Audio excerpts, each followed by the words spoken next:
Alright everybody, what is up? It is your boy Kangaroo and welcome back to another Fortnite video. This one I'm just impressed and amazed by the effort that I was able to put in with my alt account and my girlfriend's and her alt account to get this Rainbow Racer Refer a Friend program done. As you can see, of course, obviously by the video you clicked on it, I have earned it. I actually earned this last night early in the morning at like 4 o'clock a.m. It was a grind.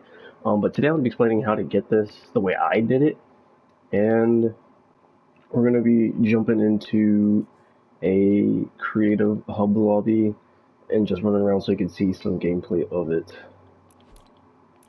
So while this loads up, I just want to say before we start and get ahead of ourselves in this video, yesterday was Halloween. Hopefully you guys had a good Halloween. Do me a favor and do yourself a favor. And just do everyone a favor who went trick-or-treating or has candy. Make sure you check your candy before you eat it and put it in your mouth, because obviously there's some sick, crazy people out there who will put random stuff in your candy and you never know what you could be putting in your mouth. Of course, many years ago when I was still in school, there was the thing on the news where it was like someone put a sewing needle into like a chocolate bar or something. And stuff like that. So make sure you're checking your candy, and if you're an adult with kids, check your kids' candy. It's very important that you do that, so it keeps everyone safe. But hopefully, you don't have to go through that. But here's the skin in game. The backbling that I'm wearing is the holograph backbling from the superhero set with the bugged out unicorn celled thing. This is not the backbling is not a part of it, but here's the skin in game plus the pickaxe. I cannot showcase the glider because there's nowhere for me to jump off. Or can I do it right here? Oh, actually, yeah, right here. You get a tiny bit of part of that, but you get the idea. So let's see if I could find an emote to spin me around.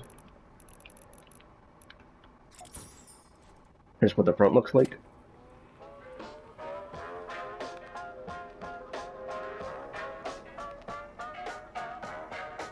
You get the idea. But anyways, on to how to actually do the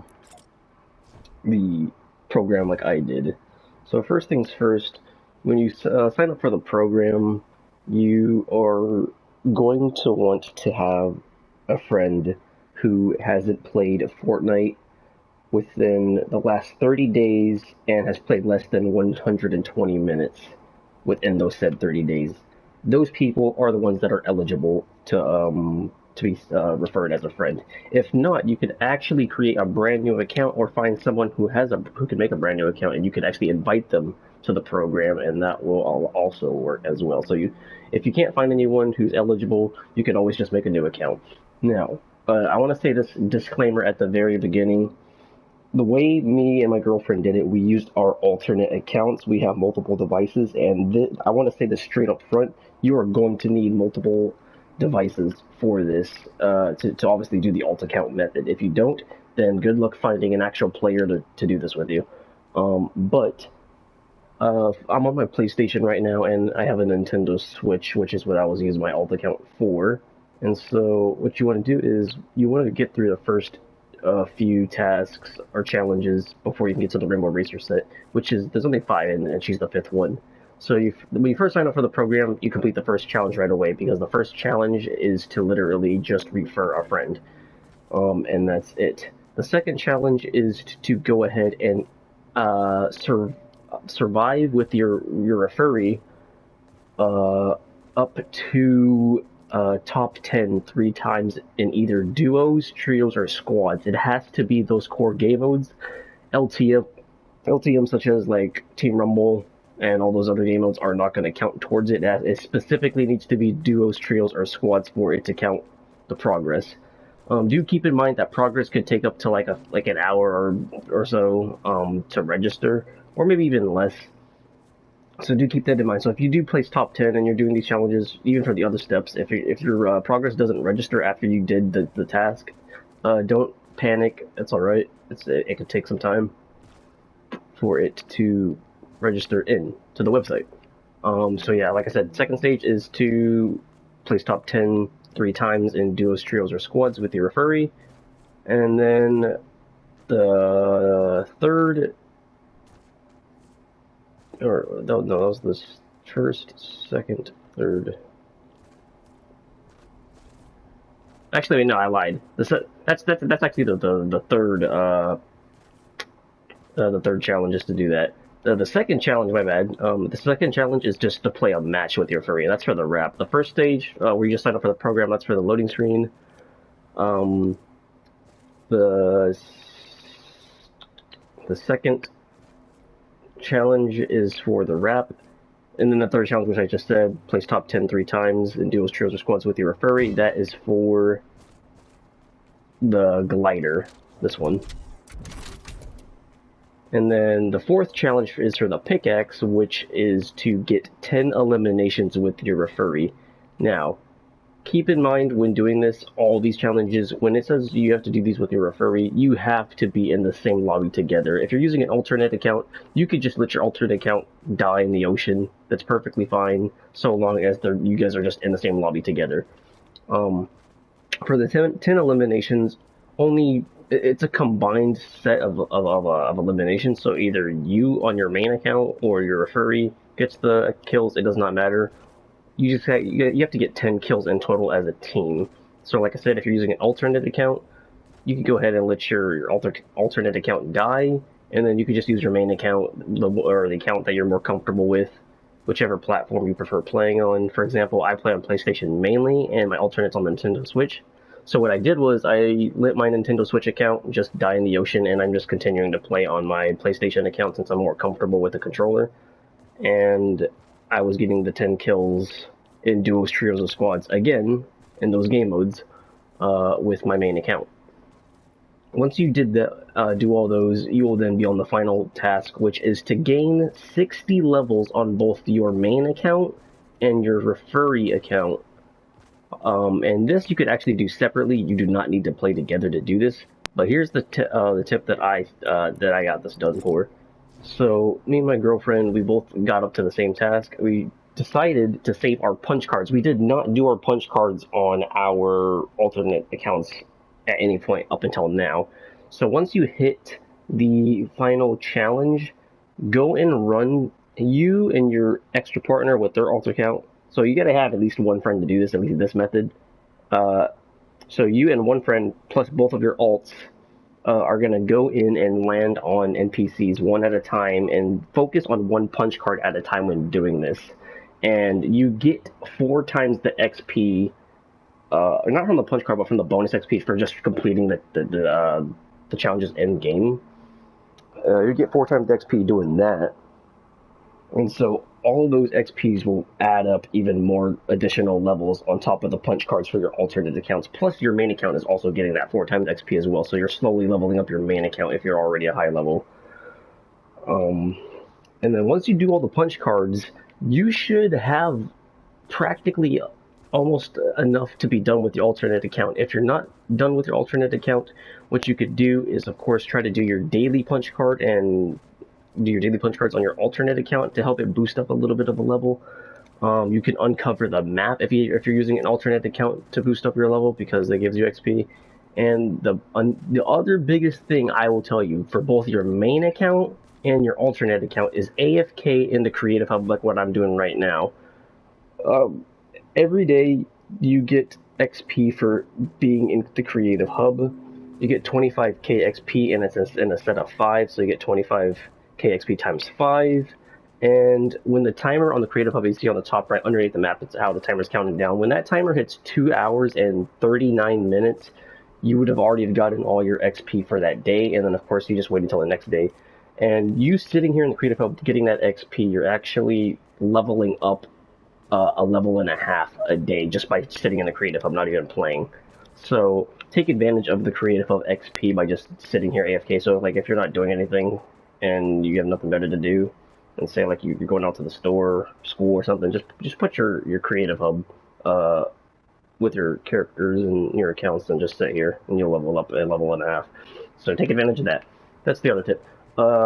Now, supercharged XP. if you have supercharged XP, if you pick up a bunch of cabbages at the orchard and corny crops, you could actually get around 22 to 25k XP depending on if you like kill a player that's trying to like stop you from picking up cabbages along the way. But 22 to 25k XP for just picking up cabbages with the supercharged XP, that is a lot. That's like that's a lot. If you don't have supercharged XP and you finished all your punch cards, and now you're just trying to focus down on on leveling up your accounts, and you have nothing else to give you easy XP, what other people are doing is they're farming they're grinding out the pit stop and Charlotte punch cards together. You could probably find a video or someone else talking more in depth about that. However, that's not what I did. Like I said, when you play with a friend and you have both your alts and you're getting the 4 times XP while you're doing all those punch cards, you're practically doing almost the exact same thing with the Charlotte and pit stop punch card thing, except for in a different way. But if you don't want to do it that way, you could do it the way that I did it, which was I was playing Impostors by myself whenever like I had the downtime and my girlfriend wasn't playing.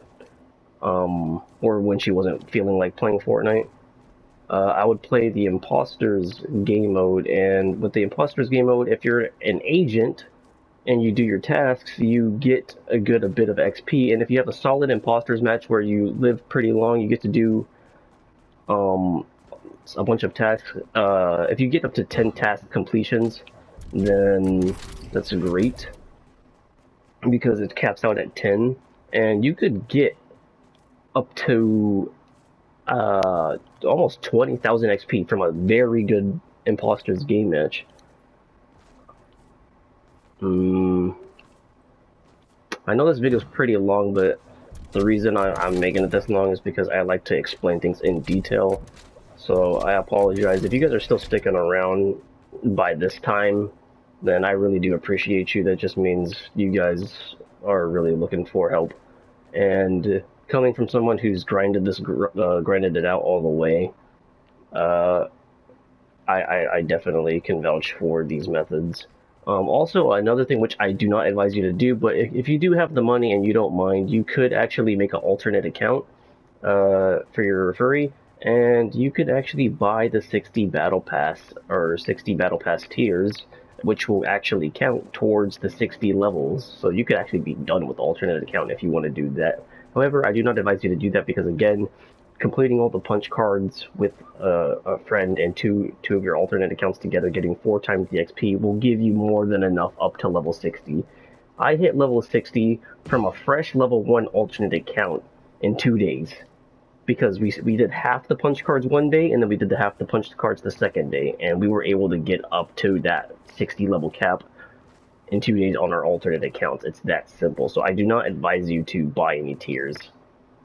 And then, yeah, as I said, you know, you could grind punch cards with a friend. If not, you could play Impostors like I did, especially in the voice chat. If you have a mic, you could argue with people if you are into that. It's pretty entertaining. You get to hear some funny stuff going on in there.